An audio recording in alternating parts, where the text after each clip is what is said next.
A gente continua debatendo a questão do trânsito, as propostas enviadas à Câmara Federal pelo presidente Bolsonaro, prevendo modificações. Depois vai para o Senado também. Para vigorar, a mudança tem que ser aprovada tanto por deputados federais como senadores. O nosso convidado, especialista em trânsito, Walter Galvão. Galvão, das propostas do presidente Bolsonaro alterando as regras atuais, o que mais lhe agradou? Uma das coisas que eu achei correto foi acabar com o exame toxicológico, né? Para os caminhoneiros. Para os caminhoneiros. Isso aí é tomação de dinheiro. Vai me desculpar aí a quem é contrário, mas isso aí não vai resolver o problema da droga, do vício, né? Porque imagina o senhor que o caminhoneiro que tem que cuidar lá da família, se a carteira dele CNH está vencida ou não está vencida, ele não vai parar de trabalhar, até porque ninguém considera crime dirigir com a habilitação vencida. O que ele não pode é perder o emprego. Bom, mas e o toxicológico vai tirar o vício dele? Não vai, porque todo mundo sabe que se você ficar 3 meses na abstinência, você passa no exame toxicológico. Aí vai evitar acidente? Claro que não, talvez por 3 meses, mas não para o resto. Então não é uma solução definitiva e alguém está ganhando muito dinheiro com isso. Então é esse tipo de arapuca que tem que acabar, e eu acho que o governo está certo. Ele tem que evitar de onerar a população cada vez mais carente, sem condições financeiras, diante de uma crise, e pagar por uma coisa que não está resolvendo. Então, essa atitude aí, nesse caso aí do exame toxicológico, eu achei que foi, na minha opinião, acertada. Muita crítica com relação à elevação da pontuação na carteira de habilitação, a elevação de 20 para 40, para que se tenha a reciclagem do condutor. O Bolsonaro ainda hoje afirmou que se ele pudesse, elevaria para 60. Seu comentário, já que para muita gente é um estímulo à imprudência no trânsito. Concorda ou não, Galvão? Olha, se a punição pura e simples fosse eficaz, não teria corrupção nem nas ditaduras lá da China e Rússia e etc. Mesmo nos lugares onde existe pena de morte para tráfico de entorpecente, com pena de morte, existe o traficante. E existe gente sendo executada. Agora, é evidente que nem tanto o céu e nem tanto a terra. Mas ainda, vamos dizer, há um grande número de pessoas estourando os 20 pontos. Como vai existir um grande número de pessoas estourando os 40. Mas o que vai mudar o país é a educação. O que eu estou querendo dizer que atitudes paliativas, põe sim, põe mais, põe menos, é só uma questão paliativa, não é uma solução eficaz. O que eu digo, o que eu penso, é que as decisões do governo têm que ser voltadas por uma situação eficaz. E a eficiência é na educação, não é na punição. Eu acho que tornar as pessoas reféns é fácil, né? Por conta de que ela não teve uma educação adequada, um conhecimento adequado, e se tornam reféns de uma situação. Porque muitas atitudes que nós cometemos no passado, que hoje nós aprendemos com o tempo, no amadurecimento e conhecimento, nos torna muito mais cidadãos hoje. Agora, eu vou dar um pequeno exemplo que me ocorre aqui, de como existe, quando o poder público tem interesse na boa formação da cidadania, nós vamos fazer um paralelo aqui nesse momento, aqui que me ocorre e que eu acho que serve de exemplo. Para quem já viajou para Santa Catarina, lá para Itapema, enfim, lá nas cidades praianas, todo mundo sabe lá que quando o pedestre coloca o pé na faixa de pedestre, todos os veículos param. E se você olhar as placas dos veículos, você vai ver gente de São Paulo, gente da Bahia, do Mato Grosso, do Rio de Janeiro. Ora, então, tantos motoristas de tantos estados mais longínquos respeitam, porque eles começam a ver o exemplo praticado naquele município, passam a respeitar.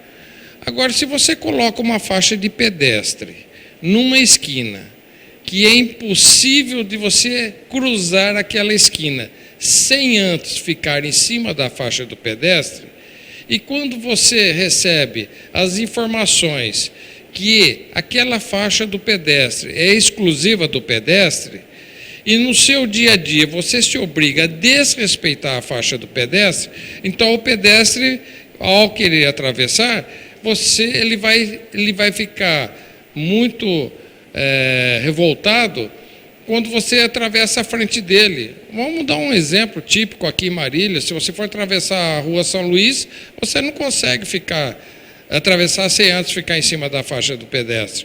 Mas a lei diz que a faixa do pedestre é exclusivo. Olha, vou repetir, exclusivo do pedestre.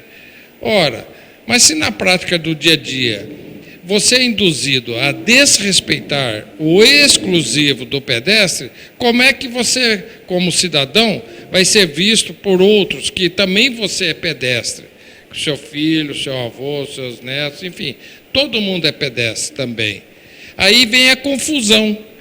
Aí eu pergunto, teria que ter uma faixa de pedestre? Não. Eu acho que deveria ter uma sinalização escrita, pare. Se não tivesse o pare, ainda que não tivesse o pare, você tem que respeitar e parar. O que você não pode é dar mau exemplo parando numa faixa que é exclusiva do pedestre. Como é que você vai passar uma educação adequada e pôr na cabeça das pessoas que você pode desrespeitar aquela faixa exclusiva do pedestre, porque se assim não fizer, você não consegue atravessar aquele cruzamento. Então, quem vai colocar vai sinalizar, tem que ter o bom senso de não colocar algo que vai ser toda hora, cada minuto, a cada instante, desrespeitado. Como é que você quer uma boa formação do cidadão, obrigando a ele desrespeitar uma legislação de trânsito? Aonde que a gente vai parar com isso? Muito bem, é uma questão educacional mesmo. Obrigado, Galvão. O assunto vai dar o que falar, tem que tramitar pelo Congresso Nacional. A nova regra para entrar em vigor tem que ter a aprovação dos deputados federais e senadores. Notícia importante para Marília. O empresário Luciano Hang, dono da Havan, visitou a obra da futura loja em Marília nesta quarta-feira. Ele estava acompanhado, você vê aí, do prefeito Daniel Alonso e outras autoridades do município. Durante a visita à loja em construção, situada na Carlos Artêncio, revelou que a inauguração da unidade prevista inicialmente para agosto poderá ser antecipada para a última semana de julho. Aí o jatinho, ele veio de jatinho. Segundo a empresa, a loja de Marília tem investimentos de cerca de 30 milhões e vai gerar, pelo menos de cara, 120 empregos em Marília. Aliás, vamos agora para o vídeo. Começou hoje o cadastramento dos interessados em trabalhar na loja da Havan. E como se previa, que fila, 4 quadras para a confirmação, 4 quadras para se registrar exatamente o currículo no pátio posto de atendimento ao trabalhador, já que a fila realmente estava intensa. Então, como vai ser? O pátio, posto de atendimento ao trabalhador, na Carlos Artêncio, o pátio está funcionando como ponto de cadastro dos interessados. Então, por dia, 150 senhas serão distribuídas. Aí se entrega o cadastro do currículo e também a documentação pessoal, começando pela carteira de trabalho.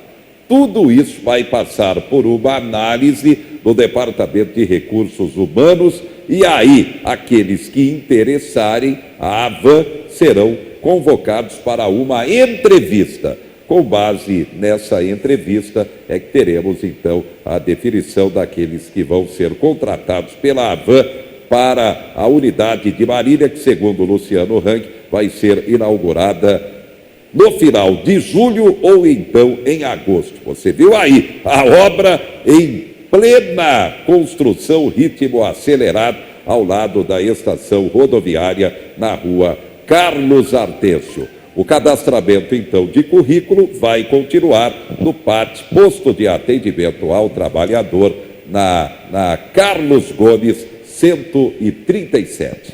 Uma dica importante: entrevista para a contratação para o emprego. Você realmente precisa ficar atento em relação a isso. Dicas importantes, especialista dá essa informação para você. Como se sair bem numa entrevista para o trabalho.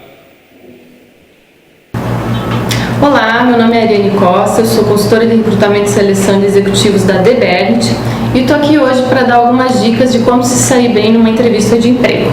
A primeira dica é a comunicação. É fundamental que a pessoa consiga se expor com clareza, então trazer exemplos práticos, ser objetivo, isso é fundamental no trabalho. Então a gente consegue verificar isso através aí da trajetória da pessoa e como ela está expondo esses exemplos. Segunda dica que eu tenho aí para vocês é o planejamento. Como que a gente verifica isso numa entrevista? Eu preciso saber se esse profissional tem um foco na carreira, quais os motivos levam a ele a avaliar um novo desafio e onde ele quer chegar, para saber aí se tem alinhamento com o que o nosso cliente busca. A terceira dica refere-se ao equilíbrio emocional. Saber lidar com as emoções é um diferencial em qualquer processo seletivo. A entrevista de emprego por si só já é um momento de pressão. Quem demonstra equilíbrio nesse momento, possivelmente vai agir dessa mesma maneira no seu trabalho e em situações do dia a dia. A quarta dica refere-se à iniciativa. Nós precisamos saber como esse candidato se porta aí diante de novos desafios. Se ele assume responsabilidades, se ele tem interesse em crescer profissionalmente. Isso agrega muito valor ao perfil dele e ao nosso cliente que busca um profissional que tenha essa postura. A quinta dica refere-se à reputação e relacionamento. É muito comum no processo seletivo acontecer a busca de referências profissionais. Então, esse profissional tem que ter consciência de qual a marca ele deixou nas últimas empresas, tanto com colegas, como gestores, e qual o relacionamento que ele tem, porque isso vai com certeza ser determinante. Então essas são as dicas que eu deixo para vocês. Fiquem atentos, pois elas podem ser determinantes numa futura contratação. Sucesso! Tá aí, dicas importantes no momento em que a AVAN começou o processo seletivo para a contratação de funcionários para a sua unidade aqui em Marília. De acordo com o próprio Luciano, que veio a Marília conferir o ritmo das obras, inauguração ou no final de julho ou então no mês de agosto. Bem, o tráfico de drogas não para, é impressionante, a todo momento tem. Desempregado Carlos Alberto de Souza Dias e um adolescente de 17 anos foram presos numa ação da DISE, a Delegacia de Investigações sobre Entorpecentes, na famosa Favela do Gás, no Jardim Bandeirantes, na zona oeste de Marília. E você vê aí o que foi apreendido. Tem de tudo, crack, maconha e cocaína. E depois, parte da população quer descriminalizar a maconha. Realmente está provado que não temos preparo no momento para isso. Destaques do momento. Caixa Federal reduz juros de financiamento de imóveis e renegociação de dívidas. Comissão adia para 11 de junho, sessão sobre crédito extra para o governo. Governo libera dinheiro numa linha de crédito do Fundo de Garantia para santas casas e hospitais beneficentes. Nova lei criminaliza calúnia com a finalidade eleitoral. Os políticos que se cuidem. Está aí, já foi publicada no Diário Oficial da União nesta quarta-feira. Nova lei criminaliza calúnia com a finalidade eleitoral e a prisão poderá chegar a até 8 anos. A festa de Santo Antônio, a grande quermesse em Marília, o Santo Casamenteiro, praticamente tudo pronto, dia 7, 8, 9, matriz de Santo Antônio à praça, com expectativa de 3.000 pessoas por noite. O evento realmente promete. Daqui a pouco, no Dia da Ecologia, como está o brasileiro na questão ambiental? Também uma questão de educação. A prática de suicídios muito alta em Marília e na região. E a vacinação contra a gripe vai voltar em Marília. Já, já.